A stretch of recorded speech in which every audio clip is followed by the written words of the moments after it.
Assalamualaikum warahmatullahi wabarakatuh. Selamat datang ke channel Bimana Studio.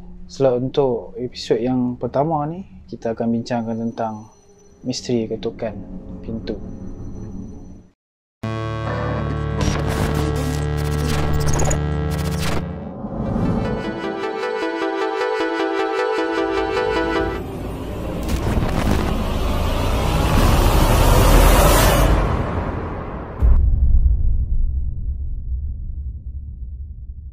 Okey, jadi sebelum kita teruskan video, benda ni tak mau dengar ataupun tak penting bagi hangpa, boleh skip tu video ni ke depan. Okey. Jadi kepada siapa-siapa yang berkenan untuk mendapatkan sambal Seroja Kitchen, okey, hangpa boleh klik link di bawah. Dekat link bawah ni aku akan nyatakan dia punya Instagram, okey, Facebook depa. Sambal goreng Seroja dia tu saya dah biasa order. Sedap, ada ayam dengan ikan bilis. Hangpa boleh PM direct dekat owner dia tu Jadi baru-baru ni kita digemparkan dengan isu misteri ketukan pintu.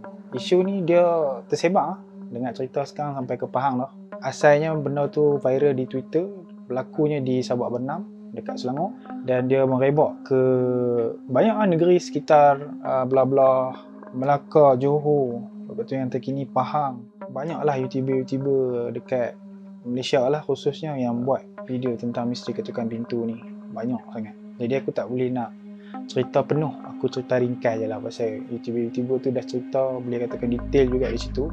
Misteri ketukan pintu ni dia viral disebabkan satu video yang tular di Twitter. Geng-geng Twitter ni mereka viralkan benda tu. Ada satu brother ni dia tunjuk video klip di mana dia waktu dekat pintu tu kan, video tu lah ada orang ketuk pintu, dia tarik pintu, tak ada siapa yang ketuk pintu tu. Banyaklah spekulasi yang diterima. Ada yang kata misteri ketukan pintu ni editing dan sebagainya. Ada yang kata ianya adalah ilmu-ilmu sihir, ilmu gaib, ilmu macam-macam lah yang dia sangkut pautkan dengan benda-benda macam ni berkenaan dengan misteri ketukan pintu tu.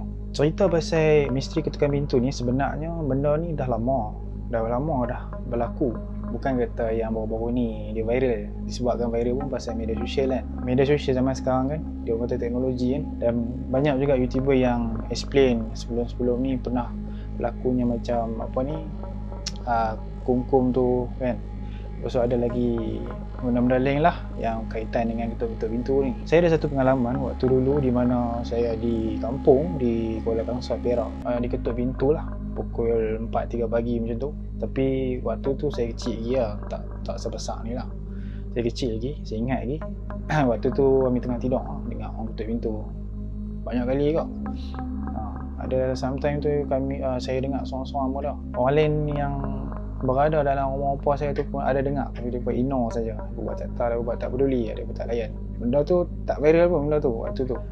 Sebab apa? Media sosial tak ada lagi waktu tu. Hebat kan kuasa viral ni. Kata media sosial ni dia mampu memviralkan benda tu kata dalam sekelip mata, boleh dapat tatapan dan juga tontonan orang. Yang diviralkan tu pula video pula, dia antara dua saja, sama ada alam gaib ataupun memang manusia. Tapi mengikut laporan di dalam surat khabar lah apa benda ni semua kan, zaman lalu ni canggih, surat khabar pun boleh baca online pun semua. Ada mengatakan yang mereka check bukan orang yang ketuk pintu tu, dan banyak rumah-rumah yang kena ketuk tu pun didapati bukan orang yang ketuk. Kalau saya kata tadi dua benda, satu benda lagi dah tertolak, satu lagi lah itu alam gaib lah. Baru-baru ni saya adalah sedikit research berkenaan dengan misteri ketukan pintu ni. Saya dapati ada satu blog ni yang menarik minat saya untuk saya ceritakan lah tentang misteri ketukan pintu ni. Di mana di blog tu dia ada cerita, hampa baca lah.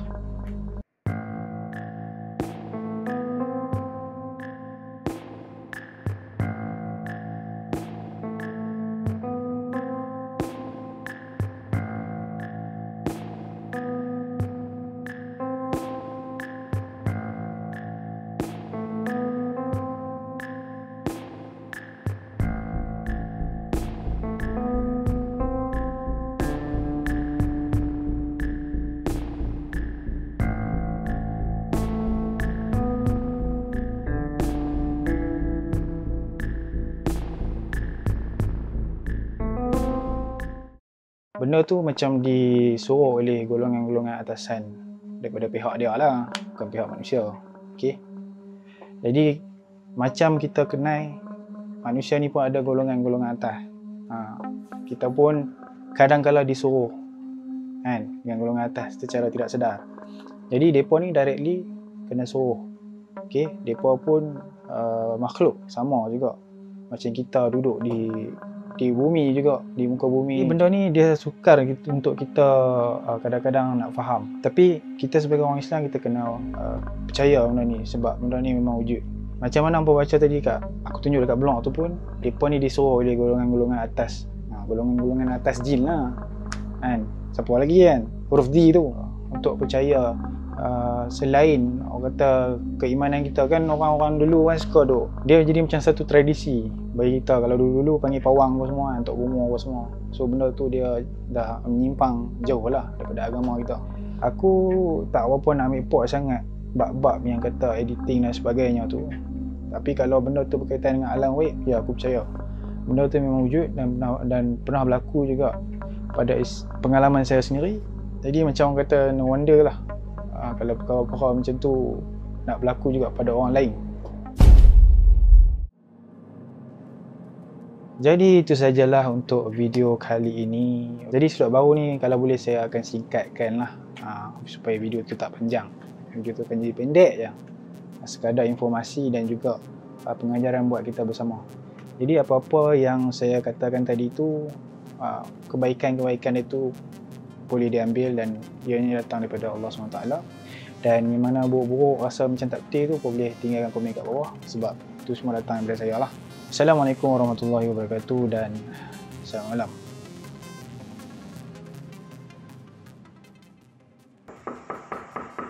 Hai, susah. Macam-macam ujian tadi.